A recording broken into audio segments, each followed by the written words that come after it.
Et bonjour à toutes, bonjour à tous. J'ai envie de vous parler ce matin des limites que l'on pose.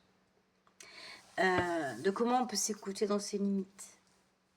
Alors, je n'ai pas envie de faire une vidéo très courte, j'en ai fait une juste avant, elle durait très très longtemps. Je vous ai tout raconté, c'est un petit peu compliqué. Et en fait, ouais, j'ai envie de vous parler quand même de ces limites-là et de ces portes. Parce que, alors une personne a dit, cette personne c'est Johnny Depp, alors bon, peu importe, je vais vous dire ce qu'il a écrit parce que ça résonne avec ce que je pense. Ce que vous décidez de tolérer plus d'une fois deviendra inévitablement un modèle qui se répétera. En ne fixant pas de limites claires, vous apprenez aux autres et à vous-même que certains comportements ou situations sont acceptables, même s'ils vous gênent ou vous nuisent. Chaque fois que vous permettez quelque chose qui va à l'encontre de vos principes ou de votre bien-être, vous ouvrez la porte à la répétition. Fixer des limites n'est pas seulement une question de fermeté, mais de respect de soi-même. Et en fait, je suis totalement d'accord avec ce texte, qui n'est pas de moi, que j'aurais pu écrire, clairement. Mais quand je l'ai lu, ça a fait un impact. Pourquoi? Parce que souvent, quand il y a un traumatisme dans l'enfance ou à l'adolescence ou plus tard, on ne sait plus fixer nos limites. C'est-à-dire qu'on est perdu. Et on dit souvent, moi je dis souvent en tout cas, c'est compliqué, c'est compliqué. En fait, il n'y a rien de compliqué.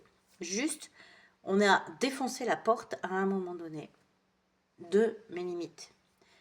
Et du coup, je ne sais plus quels sont mes contours, même corporels. Okay. Et donc, je vais laisser les autres venir frapper dans ces limites-là, parfois très très fortement, par des comportements, par des paroles, par des actes, qui peuvent sembler très très anodins, mais qui viennent déranger à l'intérieur. Et je suis sûre que c'est déjà arrivé. Où on se dit, je sais pas pourquoi il y a un truc qui fait et pourtant, je vais laisser faire. Et en fait, ça c'est parce que souvent dans l'enfance, on a laissé faire. Alors dans l'enfance, on ne sait pas faire, hein, d'accord. On n'a pas les ressources. Et puis, parfois, on a laissé dire, vous savez, on a laissé dire des choses pas très agréables. On a laissé les copines se moquer de nous, on a laissé les copains, parfois, nous mettre en avant et juste pour se moquer. Et on peut même avoir laissé des gens pénétrer notre univers sans avoir vraiment posé de limites. Pour les femmes, c'est très, très, très, très souvent. C'est-à-dire qu'on laisse le petit copain nous toucher, nous caresser, alors qu'on n'a pas vraiment envie. Et en fait, on ne fixe pas nos propres limites. C'est-à-dire qu'on ne dit pas à l'autre, là, j'ai pas envie. Là, ce que tu fais, ce que tu me dis, ça vient me heurter dans mes valeurs, ça vient mettre une tension à l'intérieur, et du coup, on est complètement perdu, et on laisse faire, on laisse faire. Et on laisse faire à répétition. C'est-à-dire que, évidemment, ça n'arrive pas d'un coup, et ça n'arrive pas que dans une seule situation. Ça va arriver au travail, ça va arriver dans l'intimité, ça va arriver avec nos proches, avec nos collègues de travail parfois. Et donc ça va venir cogner, cogner, cogner, cogner à l'intérieur. Et parfois, en fonction du trauma, on ne sait même plus entendre les frapper à la porte. On ne sait pas reconnaître qu'en fait, ça va venir faire mal.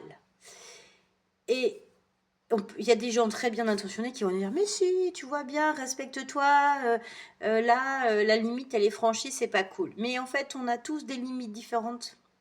Et puis surtout que quand on a été traumatisé ou quand on ne sait pas quelles sont les limites, parce que dans l'enfance, les limites, elles n'étaient pas posées ou elles étaient déjà franchies, ben en fait, on ne sait pas. On est perdu. On est complètement à la merci, j'ai envie de dire, de ceux qui vont ouvrir, entrer, pénétrer, taper, frapper, cogner, dire. Et en fait, au bout d'un moment, on laisse tout faire.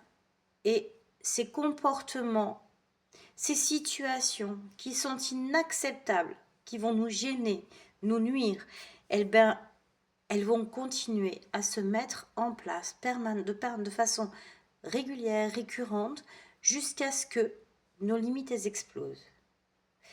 Et le fait de retrouver ses limites corporelles, ressentir son corps aussi, c'est-à-dire que ressentir les limites de son corps, c'est-à-dire que ses contours, vous voyez, se retoucher, etc. On se dit, là en fait, parfois quand le toucher il est agréable, c'est sympa, puis quand il n'est pas très agréable, j'ai le droit de dire stop. Quand le mot que j'entends, il vient me heurter, j'ai le droit de dire stop. Mais tout ça, ça s'apprend. Et c'est vraiment pas si simple.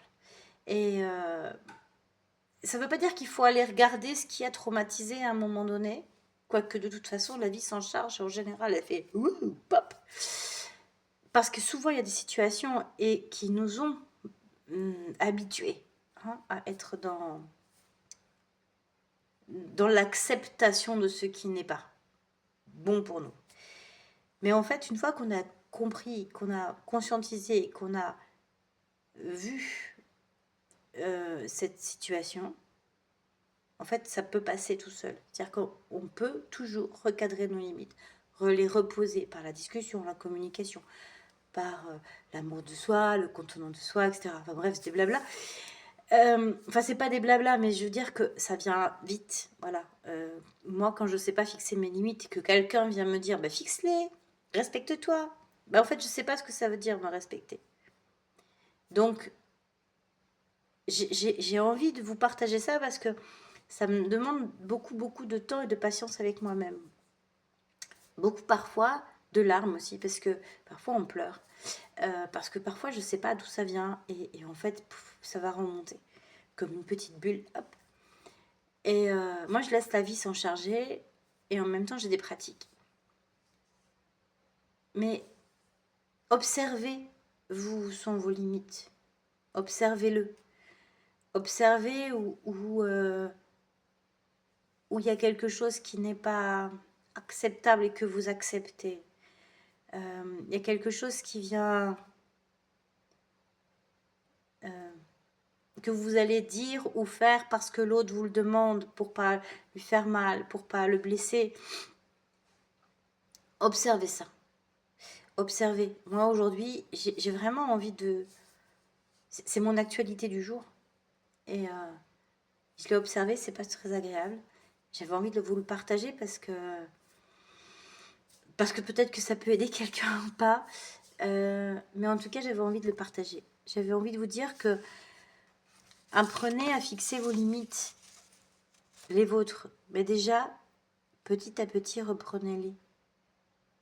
Voyez, quand vous n'avez pas envie que votre chien monte sur le canapé, dites-lui non et laissez-le en bas.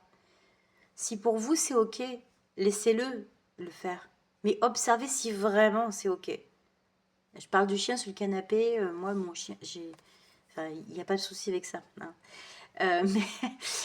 Mais déjà, observez ça. C'est quoi vos limites? Quand vous êtes fatigué et que vous continuez encore à donner à l'autre de l'attention, quand vous avez envie d'aller vous coucher et que vous ne le faites pas parce qu'il y a les enfants, votre mari, la vaisselle, le ménage, etc. Observez-le et fixez vos propres limites. Apprenez ça. Apprenez petit à petit à regarder lesquelles elles sont. C'est quoi? Comment j'ai été quand j'étais petite? Est-ce que je laissais tout faire? Parce que j'avais envie quand même. Parce que c'est juste une histoire d'amour tout ça. C'est juste j'ai envie qu'on me regarde.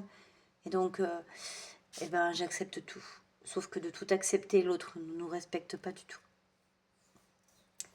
Voilà. Et je vous dis à tout bientôt.